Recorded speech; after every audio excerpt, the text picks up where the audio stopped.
Mas tumindi pa ang pangangalampag ng mga nagpoprotesta sa Senado matapos ipabalik ng Senator Judge sa Kamara ang Articles of Impeachment kagabi. Nanguna dyan, ang mga grupong Akbayan at Tindig Pilipinas na nananawagang litisin na si Vice President Sara Duterte. Tinututulan nila ang naging desisyon ng Senado kagabi at para sa ilan, malinaw daw na iniiwasan umano na maganap pa ang impeachment trial. Mag-aalas 6:30 kagabi nang mag-convene ang Senado bilang impeachment court na dapat sana ay gagawin ngayong araw. Sa hinabahaba ng debate, pinabalik nga sa House ang Articles of Impeachment. 18 senador ang bumotong pabor.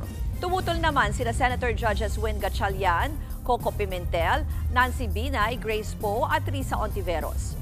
Dagugat yan sa mosyon ni Senator Judge Alan Peter Cayetano na ibalik na lang sa mababang kapulungan ang mga artikulo. Pag-aamyenda niya yan sa unang mosyon ni Senator Bato de la Rosa na i-dismiss na ang impeachment. Agad namang umangal dyan ang ilang senador. Remanding is a functional dismissal. Return is a functional dismissal. Para po sa akin, parang dinribble natin ng matagal tapos ipapasa natin ulit ang bola. Hindi po kailangang ibalik ang Articles of Impeachment sa House of Representatives. This will not and does not constitute a dismissal after we settle this issue.